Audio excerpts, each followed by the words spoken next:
તમારું સ્વાગત છે મારી શ્રી અને રસોઈ ચેનલમાં. આજે હું લઈને આવી છું ઇવનિંગ સ્નેક્સ.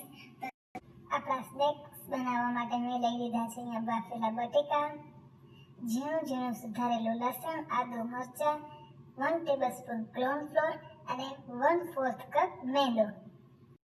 તો ચાલો આપણે આપણા સ્નેક્સ બનાવવાનું શરૂ કરીએ. બટેકાને મેં મેશ કરવા માટે અહીંયા કાંટો લઈ લીધો છે. બટેકાને મેં સારી રીતે મેશ કરી લીધા છે. બટેકા મેશ થયા બાદ આપણે એની અંદર મેદાને ઉમેરી દેવાનો છે.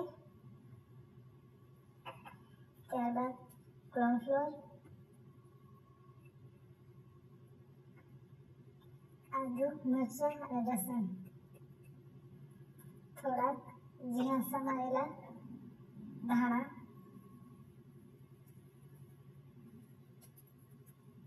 થોડાક ચીલી ફ્લેક્સ,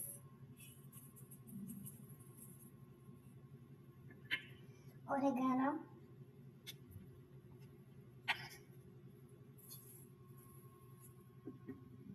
સ્વાદ પ્રમાણે મીઠું,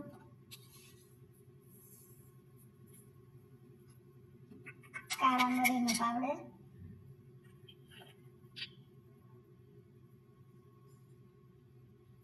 સારી રીતે મિક્સ કરી લીધું છે. હવે આપણે આને શેપ આપીશું. સારી રીતે આપણે એને સ્ટિકનો શેપ આપી દેવાનો છે. ત્યારબાદ ચાકુથી એક સરખા પીસીસ કરી લઈશું.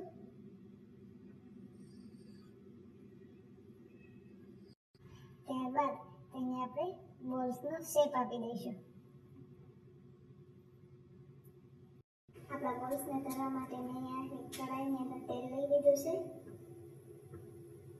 તેલ ગરમ થાય ત્યારબાદ આપણે આપણા બોલ્સ એડ કરીશું. આપણે આપણા તેલને ચેક કરી લઈશું. આપણું તેલ આવી ગયું છે. એક પ્રકાર બોલ્સ તેલની અંદર નાખતા જઈશું.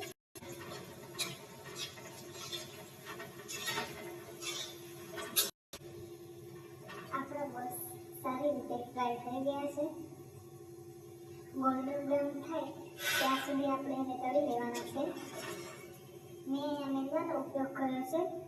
જો તમારે મેંદાની જગ્યાએ બ્રેડનો ઉપયોગ કરવો હોય તો તમે એ પણ કરી શકો છો. આપણા બોલ્સ તળાઈને રેડી છે. હવે આપણે આ બોલ્સની સાથે ખવાતો સોસ રેડી કરીશું. સોસ બનાવવા માટે મેં અહીંયા લઈ લીધો છે 2 ટેબલસ્પૂન જેટલો સોસ. ટમેટો કેચઅપ છે, થોડોક ઓરેગાનો એડ કરીશું, થોડોક મરી પાવડર, ત્યારબાદ લસણની સૂકી ચટણી એડ કરીશું. એને સારી રીતે મિક્સ કરી દઈશું.